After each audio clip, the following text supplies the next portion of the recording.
Bonjour à toutes et tous. Bienvenue dans cette nouvelle édition des Cafés Brousse qui sont organisés par le groupe de travail Pays en développement et biodiversité du Comité français de l'UICN. Donc, il y a un groupe d'experts issus d'organisations françaises qui ont toutes des actions en faveur de la protection de la biodiversité dans les pays du Sud. Donc, pour un petit rappel de format très rapide, les Cafés Brousse sont un webinaire d'1 heure au cours duquel des membres du GT présentent leur expérience pendant 30 minutes. Et ensuite, c'est suivi de 30 minutes d'interaction avec les participants, de questions-réponses. Donc, ça se veut vraiment un temps de partage et d'échange. Comme vous le voyez, nous enregistrons les sessions. C'est comme ça, nous pouvons rediffuser le replay par la suite sur notre chaîne YouTube. Donc pour cette présentation, n'hésitez pas à poser des questions au fil de l'eau si vous en avez dans le chat et on les reprendra bien sûr lors du temps d'ouverture d'échange. Et bien sûr, à la fin de la présentation, vous pourrez lever la main, intervenir librement avec nos deux intervenants. Donc le sujet du jour est l'industrie du nickel en Indonésie et son impact environnemental et social. Je vais laisser la parole à deux intervenants. Vincent Romera, qui est responsable de projet à UMI, et Cécile Astier, qui est responsable de partenariat à Nature Évolution. Donc, merci encore à tous les deux de vous être portés volontaires pour ce partage, ce Café Brousse. Je vais vous laisser la parole sans plus attendre. Je partage mon écran, j'espère que ça marche bien pour tout le monde. Et Vincent, du coup, je te laisse la main. Ok, merci beaucoup. Bonjour à toutes et à tous. Donc on va passer brièvement sur la présentation de l'organisation UMI. À savoir que toutes les photos que vous allez voir dans la présentation ont été prises dans le cadre des missions de UMI, sauf mention contraire. Donc UMI est une association de droit français qui a été créée en 2006 et qui se veut dans la conservation de l'environnement en impliquant à chaque fois le développement humain en lien avec des partenaires locaux. Et on intervient principalement sur ce qu'on appelle des hotspots de biodiversité qui sont reconnus au niveau mondial. Donc UMI pour Human and Biodiversity. Oui, c'est bon. Et on intervient donc dans 6 pays actuellement, donc Colombie, Burkina Faso, Bénin, Madagascar, Sulawesi, donc Indonésie et Cambodge, avec quelquefois plusieurs sites par pays, comme en Colombie 2 zones, au Bénin 3 sites et à Madagascar 7 sites. Donc, voilà. Au niveau des partenariats locaux, dans chaque zone, on va co-construire des projets de conservation. On va évaluer les enjeux de conservation en lien avec les écosystèmes, les espèces, et réfléchir avec les partenaires locaux et les communautés à comment mettre en place des stratégies de conservation et les déployer par la suite. Donc, actuellement, on a 8 ONG partenaires dans 6 pays, et plus spécifiquement sur la thématique du nickel en Indonésie, c'est donc Nature Évolution et son partenaire local Nature Évolution Indonesia, avec qui on collabore. Bonjour à tous, ravie également d'être présente lors de ce Café Brousse aujourd'hui. Donc, comme le mentionne Vincent, Nature Évolution et Yumi ont collaboré notamment sur notre projet en Indonésie. Donc, je vais passer très rapidement sur notre présentation, simplement pour rappeler qu'on a une association de préservation de la nature et une association de solidarité internationale. On agit depuis 2009 à Madagascar dans le Macaï et depuis 2012 à Sulawesi Tenggara, donc en Indonésie, et pour des programmes de conservation de la biodiversité et pour le développement des communautés qui en dépendent.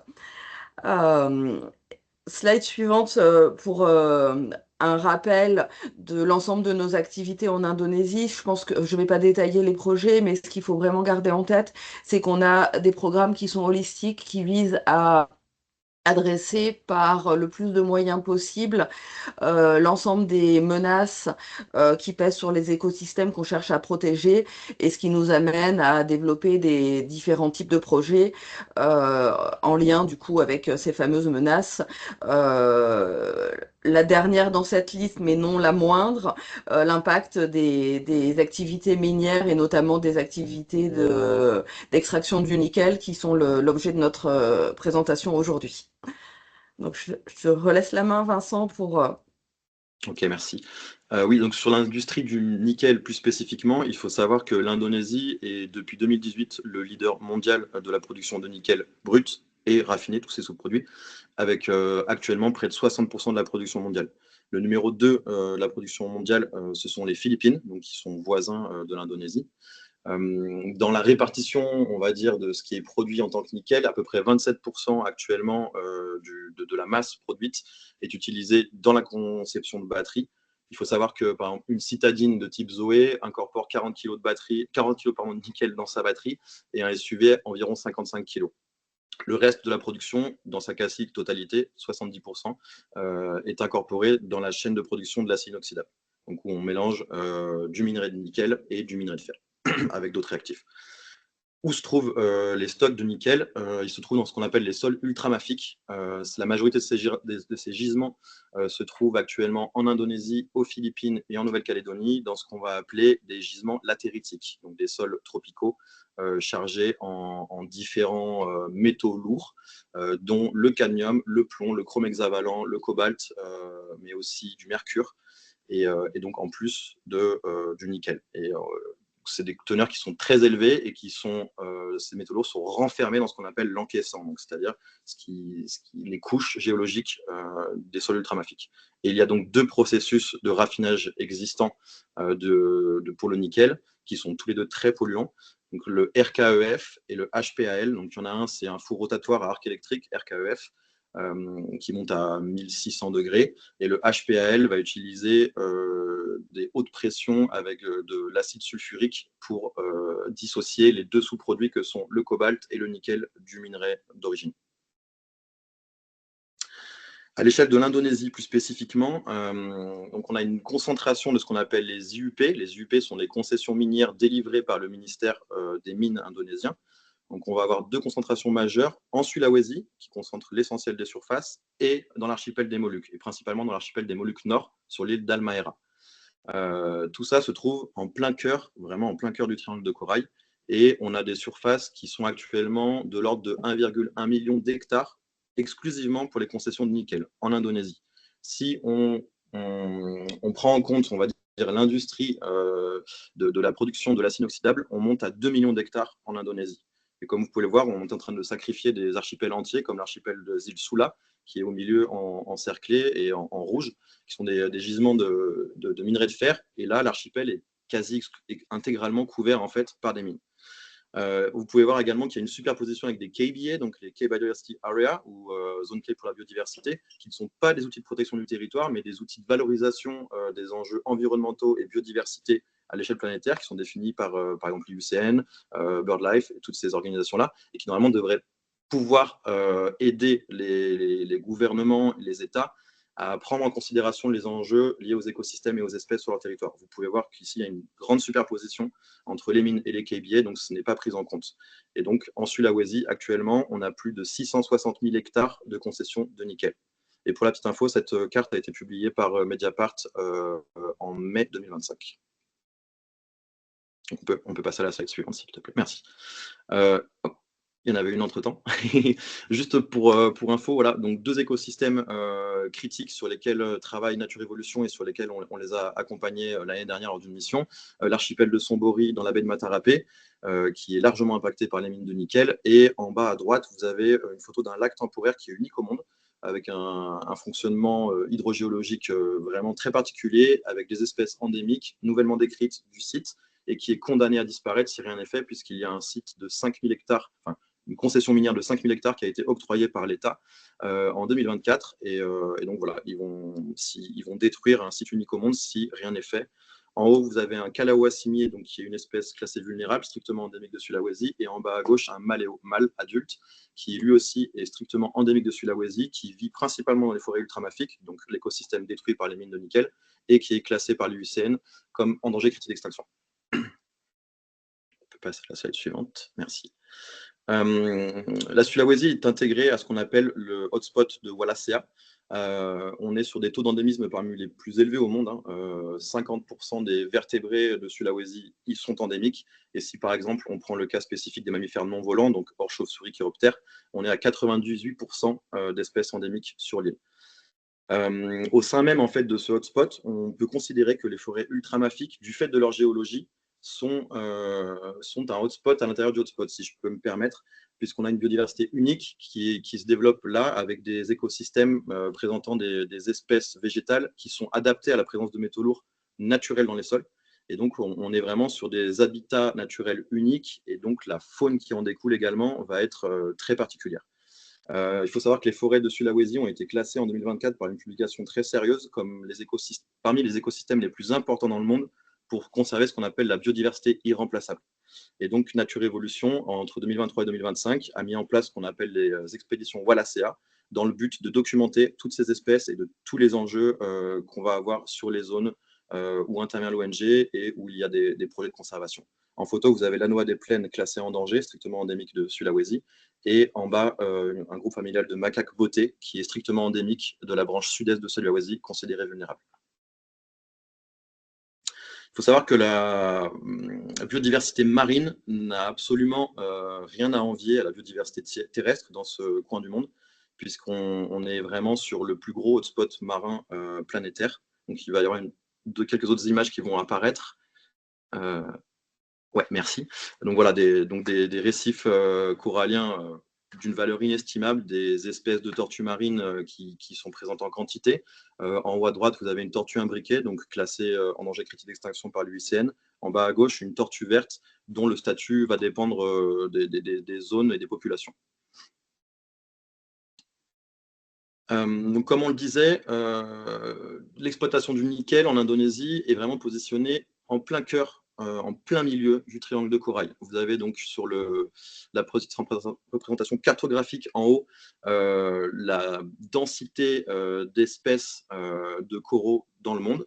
Donc on peut voir qu'il y a un triangle rouge qui se dessine très bien au milieu de la carte, où il y a plus de 76% des espèces de coraux de la planète qui sont recensées. Donc on est à plus de 500 espèces, qui est totalement phénoménal. Donc c'est une zone biogéographique critique. Comme on l'a déjà dit, donc voilà, la biodiversité marine la plus importante de la planète.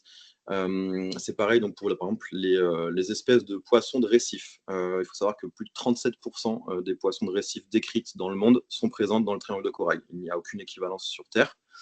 Et c'est aussi une zone de reproduction majeure pour de nombreuses espèces qui vont migrer depuis le Pacifique ou depuis l'océan Indien sur des zones de frai dans le triangle de corail.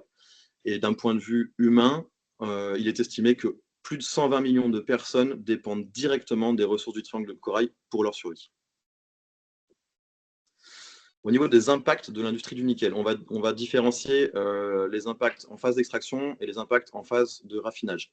Donc pour l'extraction, on peut clairement dire qu'il y a un non-respect des aires protégées, clairement, et une non-prise en compte des KBA, comme on l'a vu sur la première carte.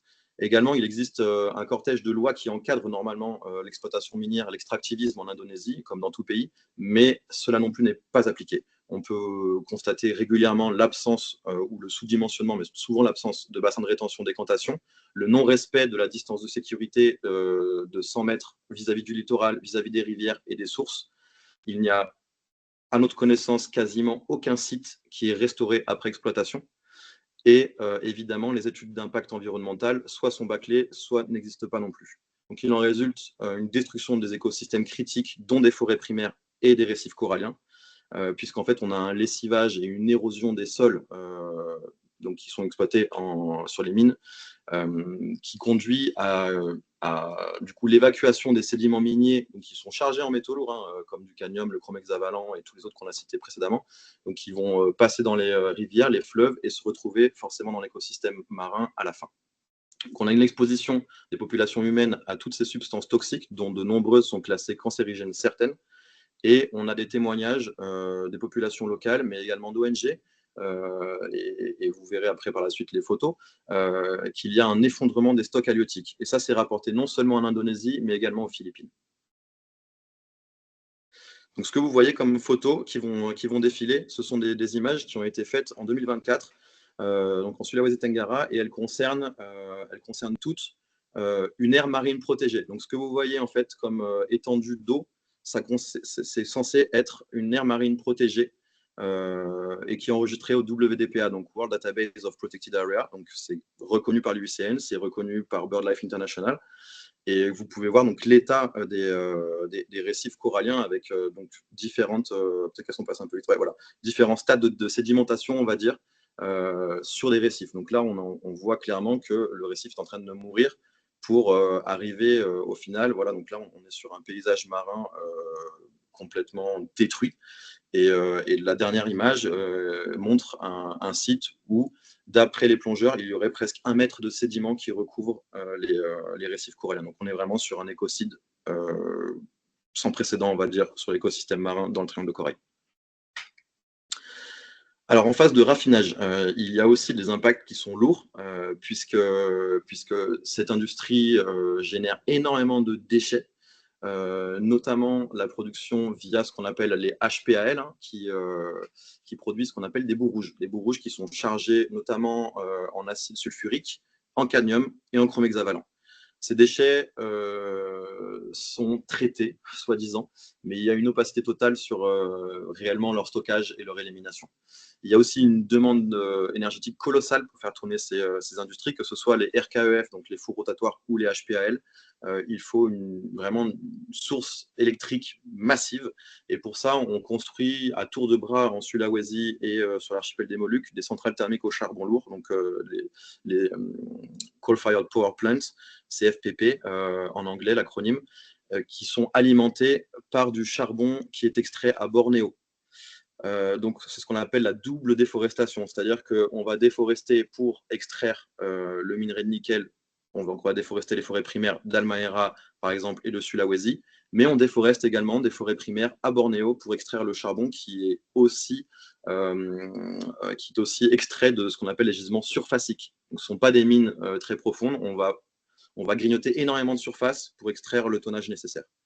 Dans l'implémentation de ces sites industriels, comme pour les mines, il y a une absence de consultation des populations locales et bien souvent des absences d'études d'impact ou alors des études d'impact qu'on a pu voir, entrevoir avec Nature Évolution, ce sont des gros copier-coller. Enfin, ça vaut pas grand-chose, quoi. Donc il y a une énorme production de CO2, puisque ces centrales à charbon lourd produisent vraiment des quantités phénoménales de CO2 et de dioxyde de soufre. Comme c'est du charbon lourd, il y a aussi dans les fumées une très très forte concentration en SO2.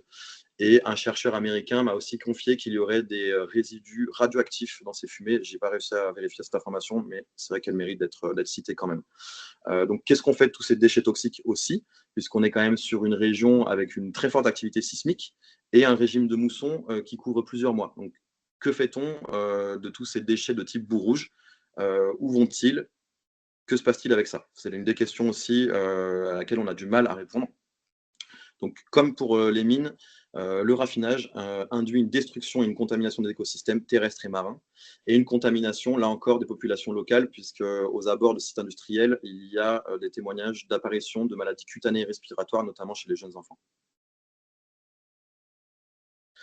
Voici donc un site industriel qui est positionné à quelques kilomètres au nord de Kendari, donc c'est la chef-lieu préfecture de Sulawesi Tenggara, branche sud-est, où est basée Nature Évolution Indonésia. La structure fait 2 km de long. Ça fait 2 km de long. Le tunnel de stockage qu'on voit à peu près au centre de l'image fait 450 mètres de long. Donc c'est un tunnel de stockage de charbon lourd, parce que le charbon lourd est aussi utilisé, en plus que l'utilisation des centrales thermiques pour produire l'électricité, est utilisé comme réactif dans les fours. Ce que vous voyez en bas à gauche de l'image, qui est tout gris, ce sont en fait les déchets des hauts fourneaux qui sont donc répandus dans la zone humide pour combler les terrains et faire donc de la poldérisation, on va dire, autour de l'usine, qui permettra par la suite son agrandissement. Ce qu'on appelle des laitiers. Donc c'est censé être plus ou moins inerte. Les déchets les plus dangereux qui se trouvent dans les cheminées, eux, seraient éliminés de façon différente. De ce que j'ai pu analyser les photos, en fait, ils se trouvent sous les laitiers. Donc, ils mettent d'abord les déchets toxiques avérés dessous, et après, ils recourent avec du laitier. Donc, en fait, ils sont en train d'empoisonner la zone humide. Qu'on peut faire défiler, il y en aura quelques autres. Ça va être, ça c'est la centrale à charbon lourd qui est exclusivement dédiée à l'usine que vous avez vue juste avant. Donc cette unité de production électrique a une capacité de 1,82 gigawatts. Donc c'est-à-dire qu'elle elle va consommer à peu près 2 millions de tonnes de charbon lourd par an et produire entre 10 et 15 millions de tonnes de CO2. Donc juste pour une usine, juste pour une usine que vous avez vu précédemment. Il y a ici aussi donc le terminal portuaire qui permet donc de décharger le charbon lourd pour l'usine d'une part, pour la centrale d'autre part, et également de décharger tout ce qui est minerai brut et qui va être transporté par camion à l'usine qui est distante de ce site de 8 km. Et à l'inverse, les camions chargés du nickel enrichi vont revenir ici pour charger des tankers et des porte-containers. Donc un petit zoom. Alors, je n'arrive pas bien à voir sur mon écran, mais normalement au milieu, à peu près en bas, on voit dans le lit du fleuve, on distingue une espèce de flèche en bois. C'est un piège à poissons. C'est un piège à poissons, donc les communautés locales continuent de pêcher dans cet estuaire qui, comme vous le voyez, est clairement empoisonné. L'eau est noire. Le tunnel de stockage principal fait 470 mètres de long ici, de charbon, et les cheminées que vous voyez font de l'ordre de 150 mètres de haut. Donc c'est pour donner une dimension vraiment à cette photo qui parle d'elle-même. on peut avancer encore. Voilà, donc ça c'est une autre vue de cette même usine OSS, donc pour Obsidian Stainless Steel, qui est l'entreprise qui produit ici principalement des mattes de nickel qui sont utilisées pour les batteries de véhicules électriques et aussi beaucoup d'acier inoxydable. On peut repasser. Voilà, ça c'est un autre site qui est positionné dans la même, malheureusement, zone humide que l'usine que vous avez précédemment. Celui-ci s'appelle VDNI pour Virtue Dragon Nickel Industry. C'est une société chinoise qui est propriétaire. Et comme vous le voyez, voilà, c'est en plein milieu de marécage et la gestion des déchets est absolument identique à celle que vous avez pu voir sur l'usine OSS. Donc on peut avancer. Merci. Alors, quel impact sur les populations locales Déjà, il y a une délocalisation des déplacements forcés de villages entiers, que ce soit pour les mines, que ce soit pour les sites industriels, avec l'exemple le plus parlant, le plus médiatisé, qui se trouve à Halmahera, avec donc la spoliation et la destruction des terres ancestrales du peuple Ongana Maniawa par la société française, fleuron de l'industrie française, Eramet, géant minier, et son comment dirais-je, son copropriétaire, je n'ai plus le nom, par contre c'est Xinjiang, je n'ai plus le nom exact, une société voilà, chinoise, donc c'est une coalition de deux entités minières industrielles qui exploitent donc un des plus gros gisements de nickel sur le site de Weda Bay et qui conduit donc a priori un génocide comme le qualifie Survival International par exemple. Il y a aussi également donc, la population Bajo qui est fortement impactée puisque c'est une communauté de pêcheurs qui est présente sur de nombreuses îles de l'archipel indonésien et qui vivent vraiment à 100% de pêche et de ressources marines. Par exemple, l'ONG Satyabhumi, avec qui Nature Évolution collabore et avec qui nous sommes en échange régulier, a testé sur des études indépendantes les urines de la population donc de l'île de Kabaïna, qui est située au sud de Sulawesi Tenggara. Et donc les taux de nickel dans les urines des populations, notamment chez les enfants, sont 5 à 30 fois supérieurs à la moyenne mondiale. Donc ça équivaut en fait à ce qu'on va retrouver chez des ouvriers qui travaillent dans des raffineries de nickel, alors que ces gens-là vivent juste sur le littoral et n'ont rien demandé à personne. Également, toujours Satyabhumi a réalisé des prélèvements d'eau à différents endroits de Sulawesi Tenggara, notamment aussi à Kabaïna. Et ils ont testé donc, le nickel, le sulfate, le cadmium, le mercure et le plomb. Et pour ces métaux lourds, ces polluants, ils ont relevé des taux qui étaient entre 200 et 7000% au-dessus de ce qui est considéré acceptable pour des écosystèmes aquatiques, qu'ils soient terrestres ou marins. Mais ce n'est pas tout, puisque aux Philippines également, plusieurs études ont montré des taux extrêmement élevés de métaux lourds, et notamment des taux supérieurs à 185% pour le nickel, 685% pour le cuivre et 234% pour le chrome, dans des palourdes qui se développent dans les mangroves de certaines îles qui sont impactées par les mines de nickel, là-bas aussi aux Philippines.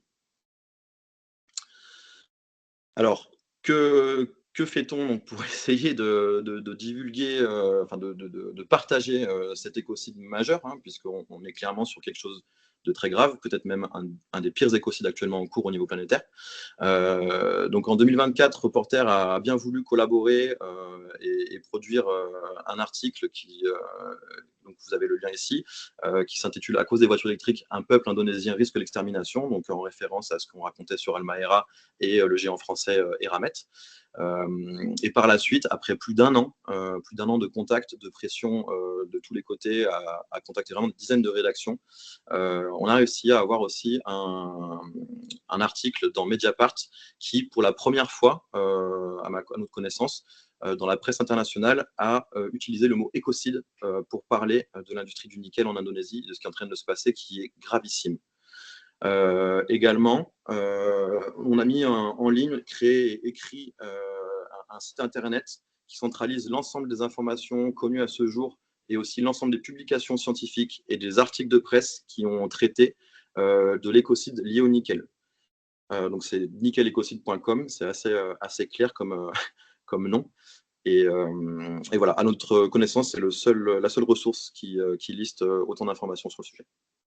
Je vais peut-être laisser la main à Cécile. Oui, juste un petit point, on n'a pas mentionné dans la liste des articles ou publications, puisque le montage est vraiment en train d'être complètement finalisé en ce moment. Mais donc Nature Évolution, dans le cadre des missions Wallacea que Vincent mentionnait tout à l'heure, qui ont eu lieu notamment en 2024 et 2025, hein, c'était des expéditions scientifiques coordonnées par Nature Évolution et Nature Évolution Indonesia, pour documenter la richesse en biodiversité et en vestiges archéologiques de la région, mais également documenter les menaces. Donc un documentaire en collaboration avec Arte qui va être diffusé dans les prochains mois a été tourné, qui s'appelle Sombori, un archipel inexploré, et dont on pourra également vous communiquer les informations et les liens pour le visualiser quand on les aura à disposition en lien public. On a obtenu le teaser hier, donc c'est de l'info de première main. Voilà, je te laisse continuer, Vincent. Okay. Je voulais ajouter ce point-là. Très bien. Donc ouais, les actions en cours. Donc une demande de classement pour protéger donc la zone humide de Yucca, donc une des premières photos que vous avez vues au début, avec le système hydrogéologique unique que représente le lac temporaire Yucca et toute sa faune, sa flore et son patrimoine archéologique en lien, qui sont donc menacés par un projet minier de 5000 hectares. Le statut de protection culturelle a été obtenu courant 2025, en espérant que ça puisse ralentir le projet. Mais voilà, c'est très compliqué de stopper des mines en Indonésie. Également, on a une action de plaidoyer, notamment avec Mighty Earth, Canopé, de TreeMap, qui n'est pas une association, mais qui est une entreprise privée qui est spécialisée dans l'étude de la déforestation, notamment en Indonésie. Et donc, on a fait un travail de plaidoyer auprès du gouvernement français avec comme contact privilégié Madame Pompili, qui est ambassadrice pour l'environnement. Peut-être je te laisse expliquer, Cécile, ce petit point sur la volonté de créer un parc national. Oui, donc effectivement, l'objectif, enfin un des objectifs de Nature Évolution pour arriver à préserver au moins une partie de ces écosystèmes, hein, puisque on est complètement conscient à la fois de l'ampleur des menaces, mais également du rapport de force qui n'est pas complètement favorable à des ONG face à des géants de l'industrie minière, et du coup qui n'est pas complètement favorable à la protection de l'environnement par rapport à des enjeux économiques qui sont colossaux.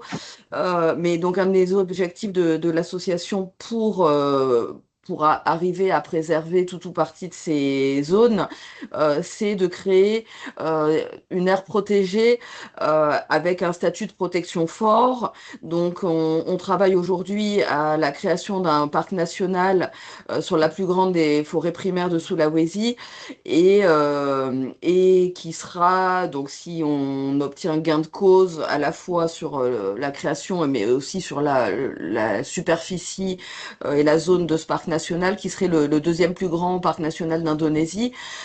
Et donc toutes ces expéditions qu'on a mentionnées, donc ces expéditions scientifiques Wallacea, elles avaient pour but d'obtenir toutes les informations nécessaires pour pouvoir étayer ces demandes de création de parcs nationaux.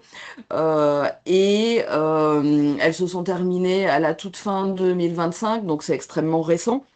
Mais néanmoins, dans la foulée, on a organisé, donc nos équipes locales et les équipes de Nature Évolution, on a organisé une grande conférence donc qui a eu lieu le 5 janvier 2026, qui une conférence qui a rassemblé évidemment la société civile, mais également tous les scientifiques qui ont collaboré à ces expéditions, mais aussi, et c'est là le plus important, l'ensemble des autorités concernées, donc au niveau administratif et au niveau gouvernemental, à la fois au niveau de la province, mais également un certain nombre de personnes au niveau du gouvernement fédéral de l'Indonésie, avec pour but donc de travailler à la mise en aire protégée le plus rapidement possible, en bénéficiant en fait de ce momentum qu'on a eu grâce à l'ensemble de ces expéditions, mais également un momentum qui nous est favorable, parce que je ne sais pas si vous vous souvenez des grosses inondations qui ont eu lieu en Indonésie, notamment sur l'île de Sumatra. Ça a beaucoup, bon, on en a évidemment parlé en France, en Europe, hein, mais évidemment, ça a fait plus que la une des médias en Indonésie, et ça a permis en fait de faire comprendre que les enjeux de déforestation et du coup d'érosion des sols et du coup de destruction de villages, mais également, enfin voilà, entraînant un certain nombre de morts, etc., etc. Ça a vraiment permis de faire comprendre au grand public, mais également aux autorités, qu'il y avait des rapports de cause à effet très importantes. Et donc là, on se rend compte qu'on a un bon, enfin voilà, un bon moment pour faire avancer ces sujets. Donc comme on dit, on bat le fer pendant qu'il est chaud. Donc, euh, donc il y a cette task force qui a été créée et pas mal de choses positives qui sont en train de se mettre en place, même si évidemment, encore une fois, les enjeux sont importants et sur des sujets qui sont tout sauf faciles. Voilà, merci. Donc, Et, donc voilà. et donc oui, un projet important à suivre donc de près dans les prochains mois et prochaines années, puisqu'on sait que c'est pas facile de créer une nouvelle aire protégée. Donc voilà, pour reprendre, donc collaboration avec Mediapart également, reporters, influenceurs sociaux. On est sur le coup, ça met beaucoup de temps. On espère qu'il y ait d'autres articles de presse qui sortent avec plus d'informations, parce qu'il manque encore beaucoup, beaucoup, beaucoup de choses dans la presse internationale. Et l'idéal serait aussi également de constituer un consortium beaucoup plus grand avec la société civile, avec des ONG de plus grande envergure, pour essayer d'aller vers un moratoire sur les importations de nickel et produits dérivés, dont évidemment les batteries pour les véhicules électriques, sur la base de ce qu'on appelle le UDR. Donc, je pense que la plupart des gens qui sont ici voient de quoi on parle, même si l'Union européenne traîne des quatre fers encore récemment pour l'instauration, la mise en place de cette législation liée aux produits qui produisent de la déforestation en zone tropicale. Voilà, eh bien, je pense qu'on vous remercie pour votre attention. Et comme c'est marqué, stop écocide en Indonésie.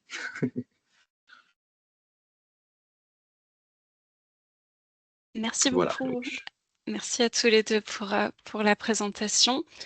On va peut-être regarder si des questions ont émergé dans le chat. Je n'ai pas l'impression pour l'instant. Je vous propose d'ouvrir, si certains ou certaines ont des questions pour nos deux intervenants, je vous invite à les poser, à lever la main et à vous exprimer, poser toutes les questions que vous souhaitez. Mon partage d'écran. Est-ce que... Non, C'est toujours la première question qui est la plus difficile. compliqué.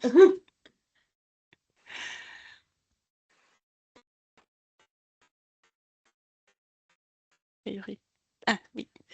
Josué, je vous laisse la parole.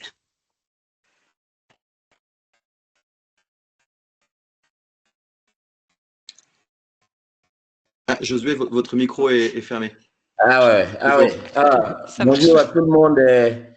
Je m'excuse de rejoindre avec le retard pour cette réunion très importante.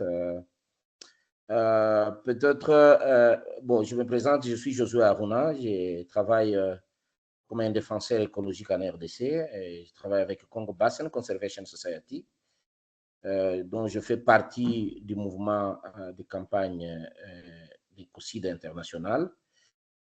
Ma question serait de savoir, je viens de voir qu'il y a eu une communication de nos amis d'Indonésie.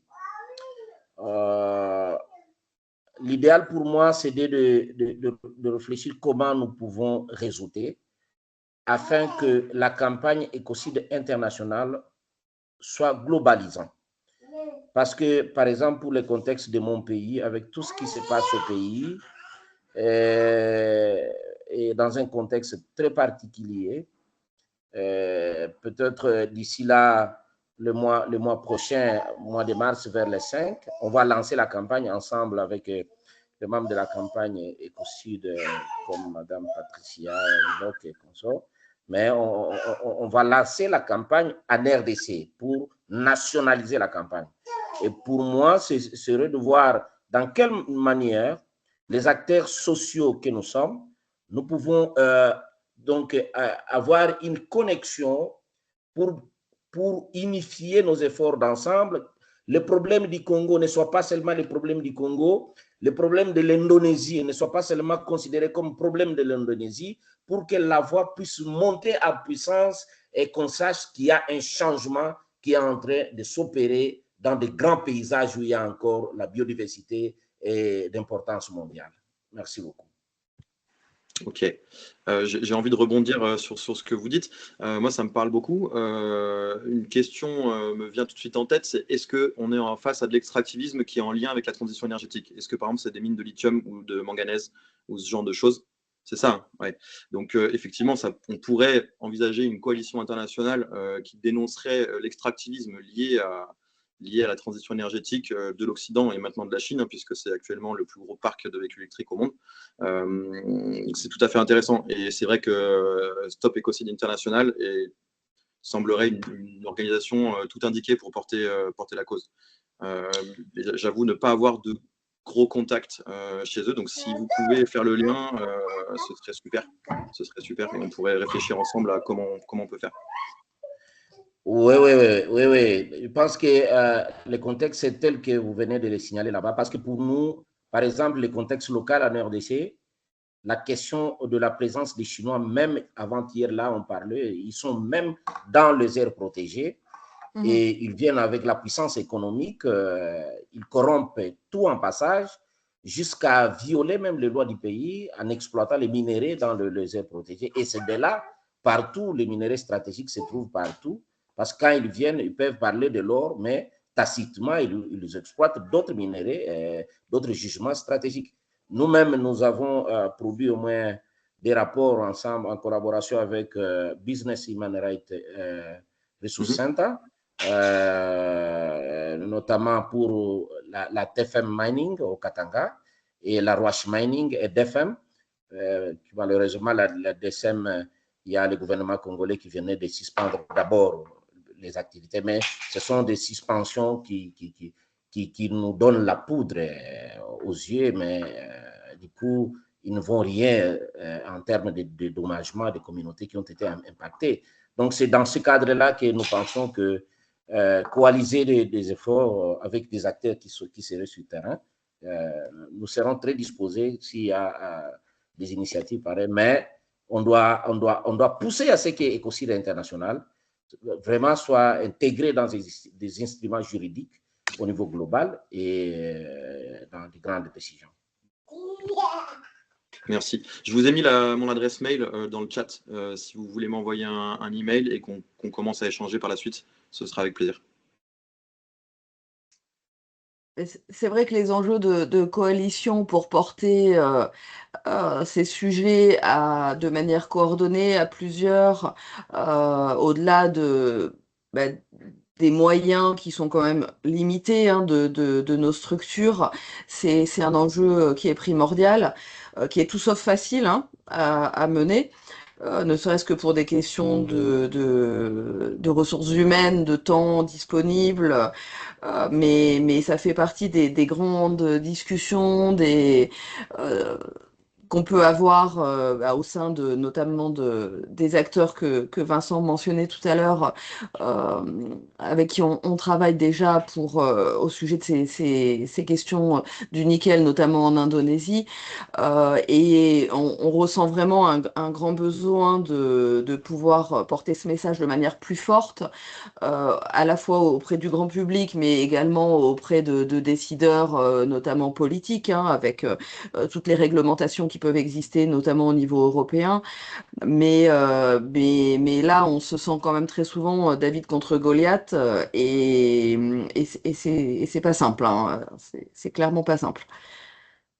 Je ne sais pas s'il y a d'autres questions. Je crois qu'il y a une Oui, je crois personne que qui avait levé la main.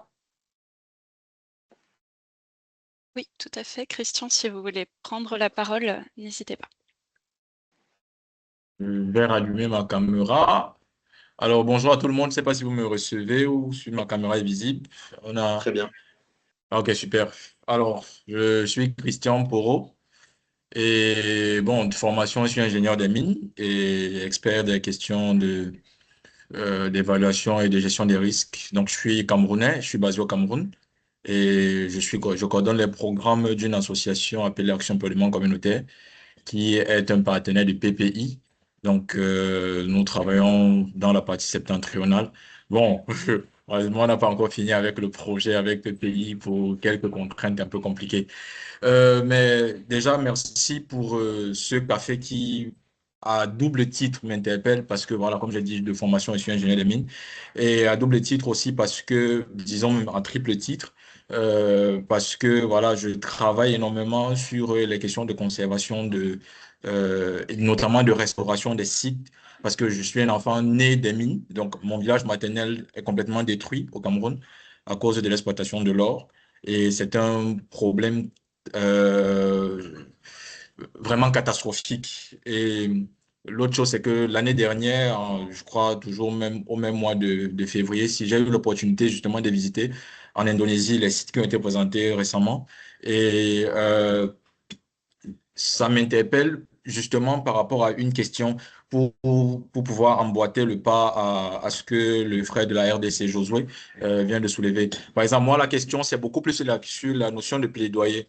C'est vrai que je crois que Cécile l'a soulevé, c'est un combat David contre Goliath, c'est clair. Mais maintenant, dans ce combat David contre Goliath, nous, en tant que société civile africaine, nous, on fait souvent face à un certain nombre de réalités que sont la restriction ou encore la diminution de l'espace civique. Par exemple, moi, en tant que membre de la plateforme des organisations de la société civile pour l'ITI au Cameroun, nous faisons face à un certain nombre de menaces, ce qui fait que la réalité de publier ou encore d'aller contre les intérêts qui sont des intérêts économiques aussi colossaux que ce qu'on vient d'évoquer n'est pas toujours chose facile. Alors, la question que je voudrais par rapport à l'expérience autour de l'Indonésie avec Nature Évolution et OMI, comment est-ce que quel est le fil ou encore quel est le lien qu'il y a entre l'action que vous menez et puis le gouvernement local de l'Indonésie? Parce que bien évidemment, même si j'ai vu que dans la présentation, il y a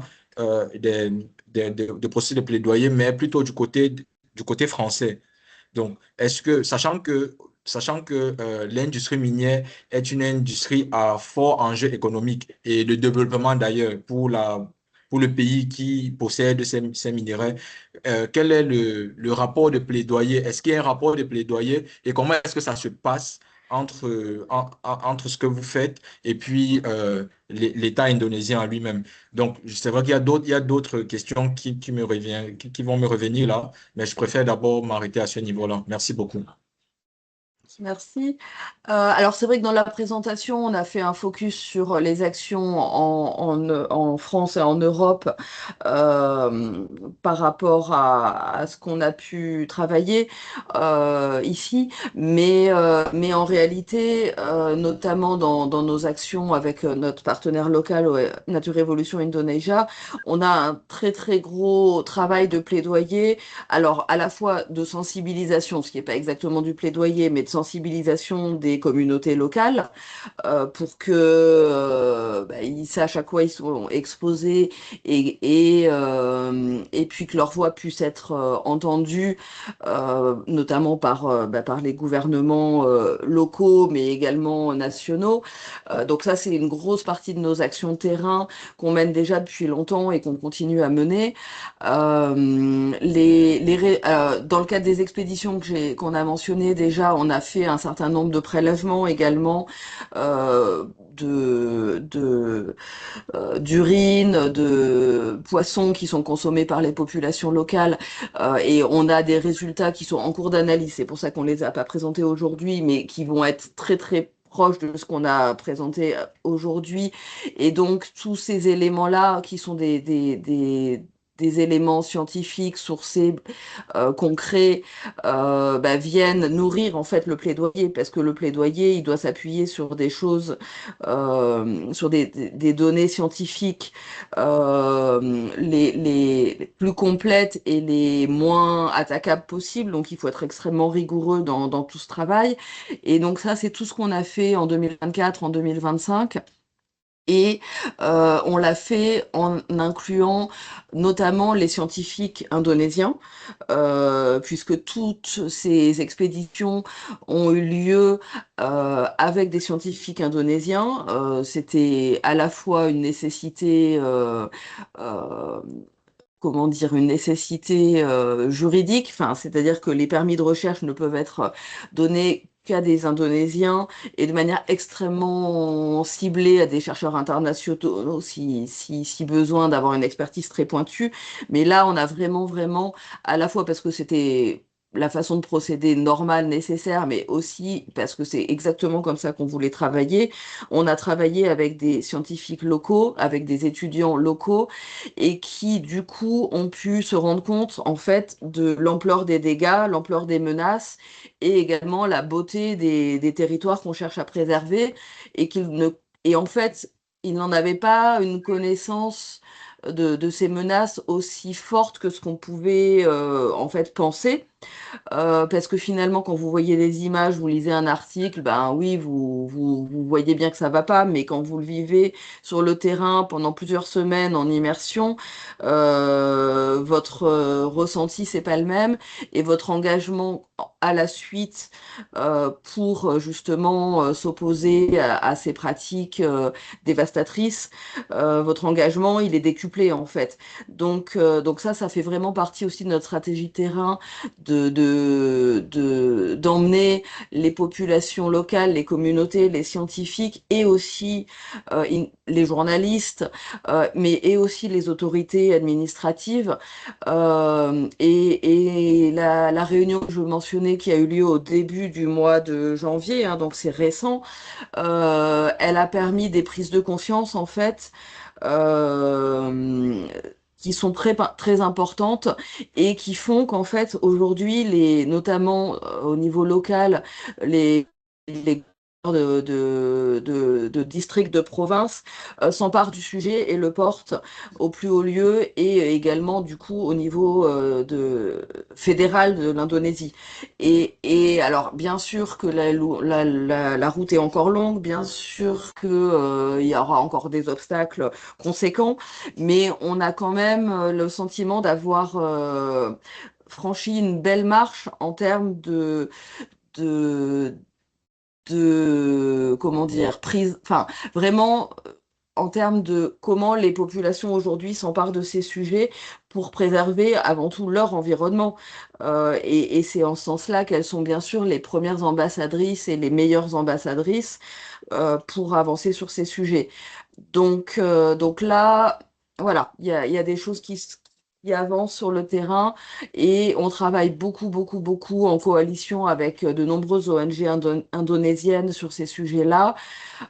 Et c'est vrai qu'on n'est pas forcément passé à un niveau international avec des ONG en Afrique, par exemple, ou dans d'autres pays, en tous les cas soumis à ces questions minières, parce que c'est pas facile, mais ça fait partie des choses qu'on souhaite faire, quoi.